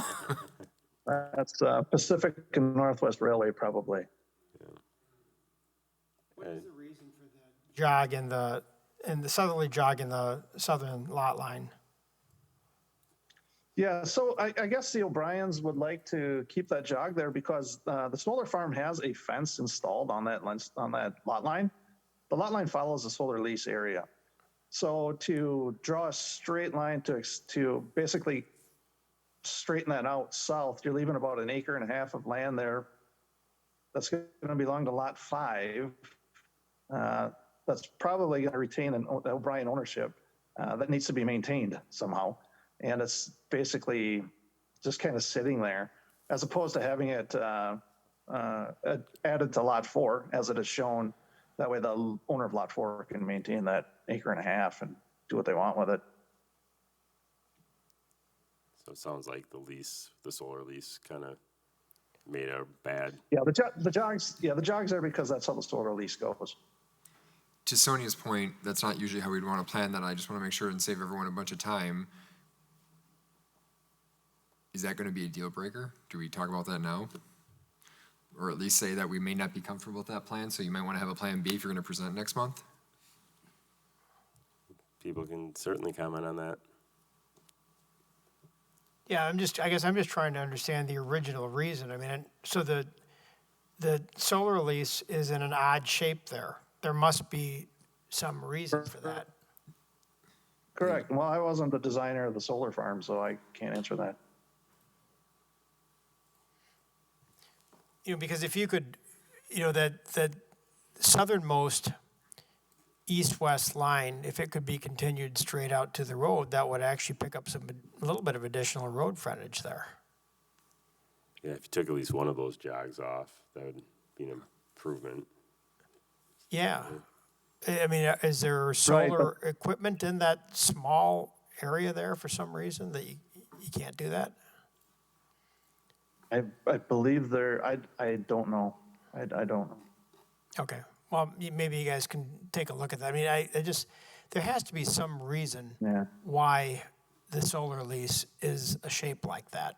And I can't figure out from looking at this based on where the buildings are or you know, there's a little change in the grade there, but it's not that much. I can't imagine it's that. I don't know. Things to prepare for next month. Yeah. All right. Is there a motion for that? Yeah, we do to the table. I'll move to postpone. table. What even was this? Reason? I'll move to table plat request 2395-21 until September 21st. Second. Sent by Emily. All in favor of tabling, say aye. Aye. Aye. And opposed, nay. All right, that is tabled. Is that going out to Ag and Rural? It was not referred to them when it was referred out by the council. I believe the ordinance requires when the rezone happens that it be referred to Ag and Rural Affairs, but the ordinance doesn't specifically require preliminary plat to be referred. It could be. Yeah, we do have a meeting the same day as the next plan commission. So Good to do it. it probably would be good. And then we can just address it there, because the rezone would come when? Later? The final plat. With the final plat, so we could maybe take one kick at it at Ag and Rural then. So we'd have to get this on the council agenda for referral. We can talk about that procedure. possible? How we would do it before that meeting. There's a council meeting before that. Yeah, there's a couple, actually. Okay, yeah. Yeah, because once the preliminary plat is approved, you kind of made your bed. Yeah. Yeah. Yeah, we can work to get that Okay. referred to them as well. Thanks. All right, next up is public hearing and consideration of comprehensive plan 237921. And Bill, I don't know if you want to come up and speak to this or not, or you want Sonia to just speak to it, but I've got your form here that you say you want to speak to. Yes, I'm Bill Buglis with Payne and Dolan, and I'm here to support staff's recommendation to table this until October. Our ownership is committed to getting this development through and online, and it's a first of this type of endeavor for us, especially in the city of Fitchburg, with our somewhat new consultant group that is in-house. So we are navigating the learning curve more slowly than I would have hoped. But we're getting there, and Sonia and Bill and Mike Zimmerman, everybody's been very helpful and patient, and I'll do whatever I can that we're ready the next time. All right. Sonia, staff report? Thanks, Bill. Yeah, we're just continuing to work through some technical issues and just details of what's included on various plan sheets, definitely things that can be resolved, and we definitely prefer the tabling option to denying an application like this. So appreciate the applicant agreeing to that so that we can continue on that path. And just one additional note, the staff memo actually mentions a potential tabling to a date certain in September. We've discussed with Bill the idea of instead tabling it to October, because that would allow the applicant to resubmit a complete application, give them a month to make those edits instead of continually trying to chase the deadline and prepare for the next plan commission meeting. And the other reason for that is we just want to avoid any public information confusion, since this has been tabled so many times and we only noticed it the first time, which is required by ordinance. So what we would do then is re-notice this, publish it in the newspaper for the October meeting so that people have an update on that schedule. And our success in chasing near-term time schedules has not been great. So better off to have a little more time, and then we can go back and forth with staff a few more times and make sure that and be confident that everything's there. We're all in agreement. We just can't seem to get it all in there. It's complicated. There's a lot to do. Is that October 27th? It's the 19th. Okay.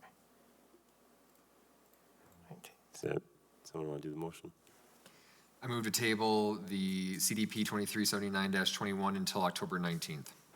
Second. Sent by Emily. All in favor of tabling, say aye. Aye. Aye. And opposed, nay. All right. Thank you all. Look forward to seeing you again. See you in a couple months. All right, next up is public hearing and consideration of ordinance 2021-012. And looks like, is this just you, Sonia? Oh, yeah, revisiting the rural event venue. So this has been before a lot of groups a number of times. The Plan Commission saw it conceptually in April and then reviewed the detail last month. Just change my screen. So I'm not going to review the purpose or the detail of what the ordinance proposes. I'll just address the two specific changes. There was a question about alcohol licensing, and I think the intent of including that note, section M specifically in the ordinance, was to just ensure whatever events happen there are consistent with alcohol licensing policy, which is handled by the clerk's department. So that language was updated. It just means that no money can exchange hands if you're going to have an unlicensed event. If instead you wanted to, the example was brought up, if you're going to have a fundraiser, for example, and you want to charge a fee, that's still an event that could happen, but you have to get an alcohol license. So it's not something that's prohibited or intended to be prohibited by the zoning ordinance. It's just consistency with alcohol licensing. Something like Fitchburg Days way back when, or Festa Italia, so you can't do it, you just gotta get the appropriate licenses. As long as you meet all your rural event venue conditions and get a valid license for alcohol, yep. The second question was regarding the question of retail use for an ag building, and there was some discussion about interpretation. I think Lisa and Wade explained it well, and I agree with the interpretation that they provided. We would not have allowed, under the language, a brewery or a restaurant. However, I still think it's valid and a good idea for the Plan Commission to clarify that, and so we added language in there that would prohibit that or preclude that. So the only retail that is allowed would be the ag retail with products grown specifically on the farm. So those are the two updates that were made. Any other report from the Ag and Rural Affairs Commission? No, not really, but Okay, before we get into discussion, I just want to officially open the public hearing piece. Oh. So open that, and no, all right. Seeing nothing, I will close the public hearing, and now Ed, go ahead. just a question on top page 8, the second bullet. So the retail establishment by definition excludes roadside stands. Why are they excluded from the definition? I think they're addressed elsewhere. Just as a specific definition in the ag zoning, there's a classification for roadside stand. I think the other purpose is probably because, we're discussing this all with the idea of it's a new building, and there was the requirement for the new building itself to have a retail use. A roadside stand is not in the building. Right. So perhaps that's another reason why it's excluded. So it's addressed elsewhere, and that's fine. It's just excluded from this definition for this purpose. And instead, the new building has to either have the ag entertainment, which is defined, or one of these retail uses that's a farm product. Okay. On site. So the question that I have, and I raised this at Ag and Rural, and I'd appreciate your opinion on it as well, Sonia. Initially, the idea here was if a new building was being built, that it would be an ag building. And there were all sorts of problems with that, which we understand. But that leads me to the question, why would we want new buildings of this nature built outside the urban service area specifically for this purpose? Because that's really what you're getting. And it's a slippery slope from wedding barns to corporate events. Normally those things are done within the urban service area. They're done at a hotel or someplace that, has all of those facilities. And we're essentially allowing something like that to be put up very cheaply outside of the urban service area. And to me, that doesn't make sense from a planning standpoint, and that opinion didn't carry at Ag and Rural. I was in the minority on that, but I would like to ask Sonia and this group what you think about that. Yeah, I think I understand the question, and that's definitely the concern of allowing a commercial operation outside of the urban service area. That can be made pretty black and white, but there's also the argument that we've discussed that allowing something like this has some merit in terms of rural character, rural tourism, and the added benefit of maybe barn preservation and rehabbing an existing structure and allowing that use for a rural property owner. So there's the spectrum of denying it completely and avoiding the zoning concern and the planning concern and making things simple and black and white.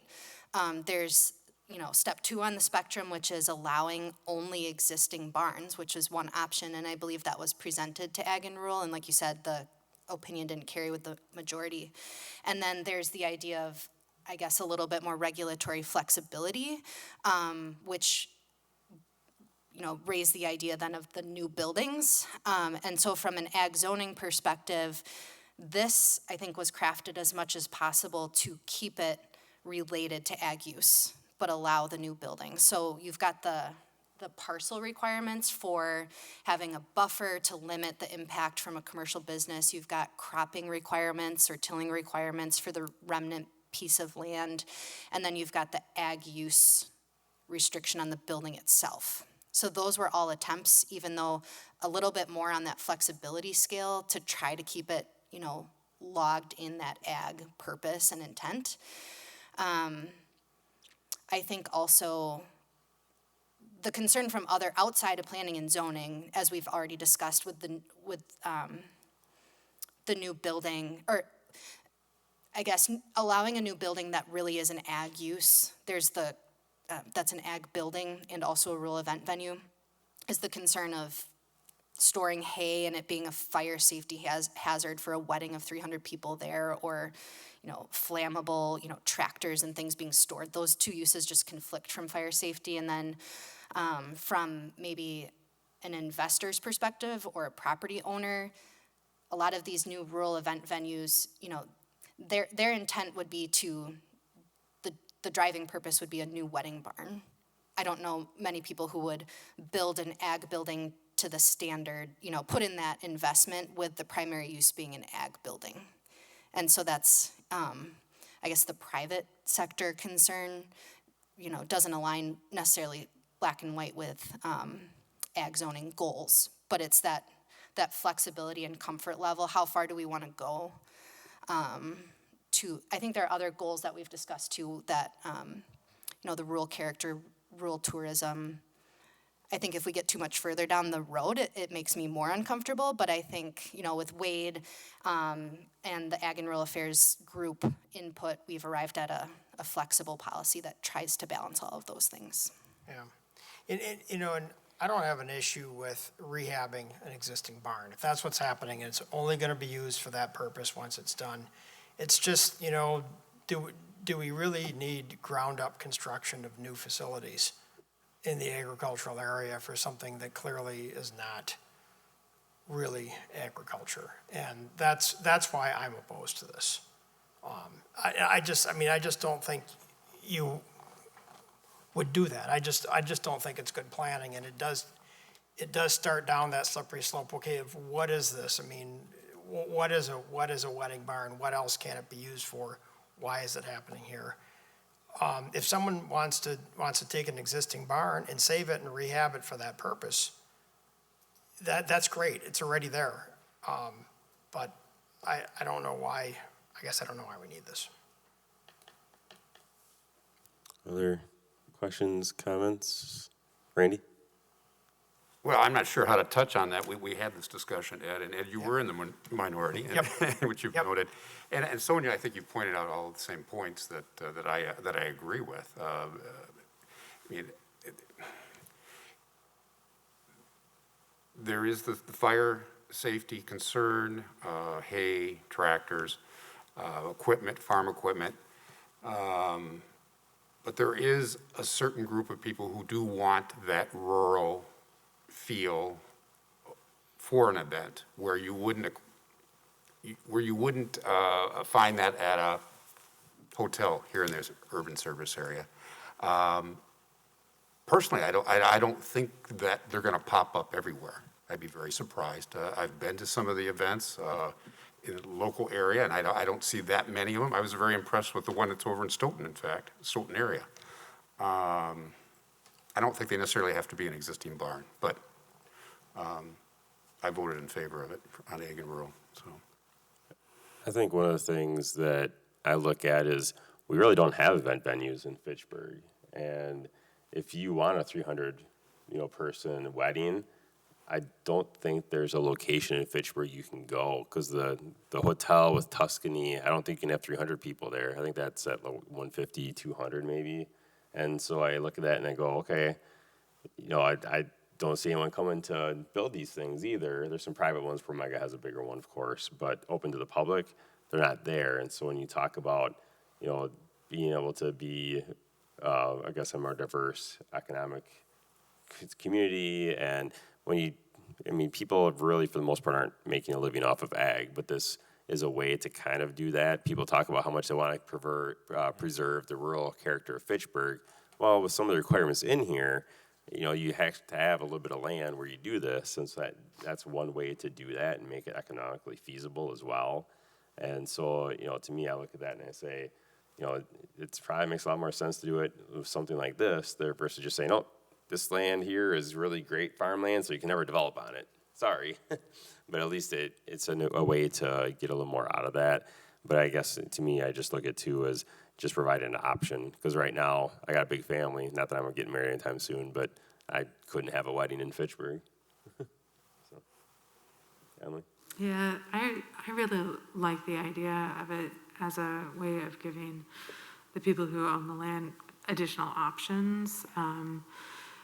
I think about going to visit like Schuster's, and I was talking to one of the family members there, and they said like all the tourism really is like a huge part of their business model, and that's actually how they were able to keep the land. And they also have like the food stands, or the farmers stands all over. So they're doing both, and so I think of this as a way that we open up the opportunity to do both. Do they have a wedding venue there? I don't think they have a wedding venue, but they have like a petting zoo. More like and apple garden. Yeah. Yeah, which you can do here. I mean, that's one of the purposes. That was really the purpose of what we were working on at Ag and Rural. It was not to create wedding barns. It was to allow more uses in the agricultural area that were related to agriculture. Oddly enough, apple garden is a non-conforming use. Until the changes that we made recently, you couldn't build another apple garden. And no one's saying we don't want that.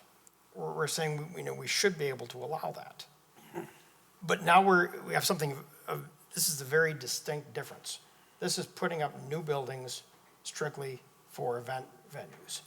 And that's, I think that's it's a different animal. Kind of like expanding another option.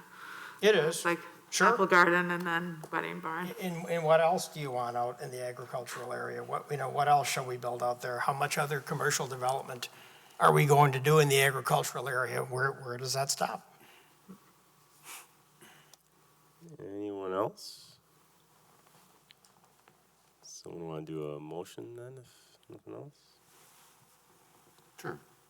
Randy, Yeah. go ahead. Motion to approve ordinance 2021-0-12. Conditions? No conditions, yep. Okay.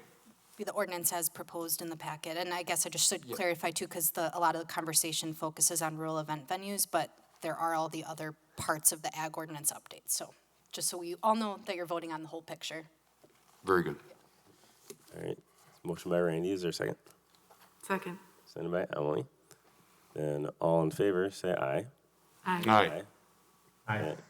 And opposed, nay. Aye, because we're voting on the whole picture. Okay, all right. Or abstains, if anyone wants to abstain. All right. It's an aye. The ayes have it. All right, then moving on to J, conditional use permit form for rural event venues. Sonia? Yeah, we just wanted to create a new conditional use permit application form for this use specifically that just was more, I guess, specifically crafted for it so that applicants know what they have to put together. And there's also some other disclaimers in there.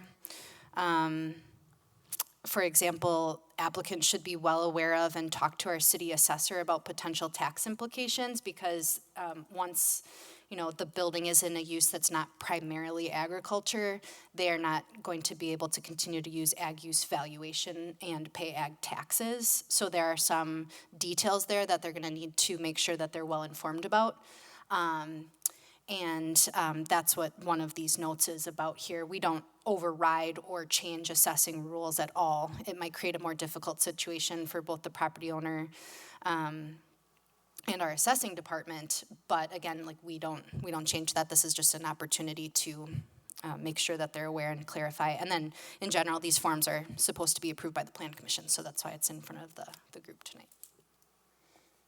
All right, questions, comments, changes? I move to approve the use of conditional use permit form rural event venues. Second. Sent by Randy. All in favor, say aye. Aye. Aye. And opposed, nay. All right, that's approved. And then also resolution R-15221. Sonia?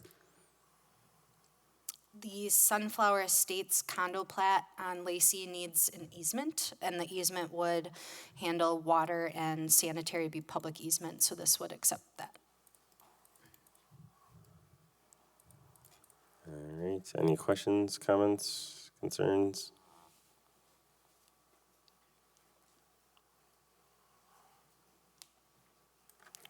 That's what they're calling that now, Sunflower Estates?